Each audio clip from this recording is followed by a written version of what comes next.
Jelang digelar persidangan kasus pembunuhan berencana Brigadir J, Putri Chandrawati alias PC masih berpegang teguh mengaku menjadi korban pelecehan seksual yang disebut-sebut terjadi di Magelang, Jawa Tengah. Begitu pula Ex-Kadif Propam Irjen Ferdy Sambo yang masih ngotot menyatakan istrinya yakni PC adalah korban bukan tersangka.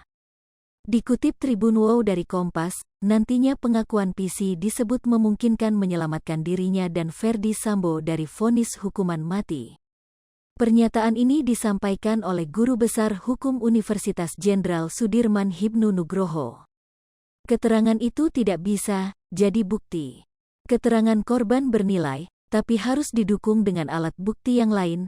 Suatu bukti bernilai apabila terkait dengan bukti yang lain, kata Hibnu kepada Kompas.com, Senin, tanggal 10 Oktober tahun 2022. Hibnu menjelaskan, jika PC bisa memberikan sejumlah bukti tentang adanya kekerasan seksual itu maka PC, Sambo dan tersangka lain bisa terhindar dari hukuman mati. Tergantung nanti di pembuktian motifnya seperti apa, hakim kan akan menilai nanti apakah motif itu mempunyai nilai atau tidak, ujar Hibnu. Kalau itu memang ada nilai buktinya ya bisa pengurangan, misalnya pidana seumur hidup atau 20 tahun, tuturnya. Sambo dan Putri hanya 2 dari 5 tersangka kasus pembunuhan berencana Brigadir J. 3 tersangka lainnya yakni Putri Chandrawati, Richard Eliezer atau Baradae, Ricky Rizal atau Bribka RR, dan Kuat Ma'ruf. Di sisi lain, sebuah dugaan disampaikan oleh kuasa hukum Brigadir J, Martin Lukas Simanjuntak atas peristiwa pelecehan seksual yang disebut-sebut terjadi di Magelang, Jawa Tengah. Sampai saat ini Putri Chandrawati alias PC masih ngotot mengaku menjadi korban pelecehan Brigadir J di Magelang yang belum ada buktinya.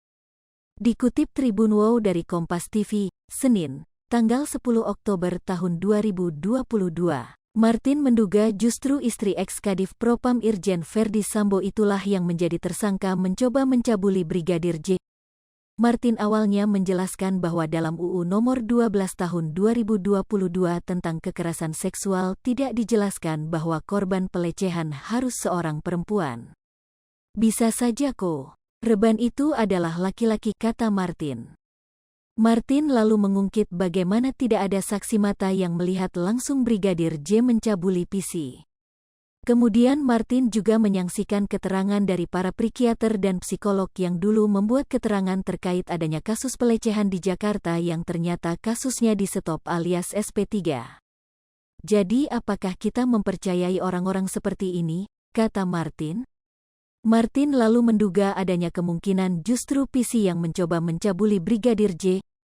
Pernah enggak sih kita terbayang kalau sebenarnya yang mungkin saja ingin memperkosa pada saat itu adalah PC ingin memperkosa Yosua, terang Martin. Karena ketahuan dia malu, dia bilanglah sama ajudan-ajudannya bahwa dia diperkosa. Martin melanjutkan, apabila hal itu benar terjadi maka ia menyayangkan sikap Sambo yang langsung asal membunuh Brigadir J tanpa mencoba memverifikasi. Hai pemirsa Sri Popo TV, jangan lupa komen, like, dan subscribe, serta tonton terus berita-berita terupdate lainnya ya.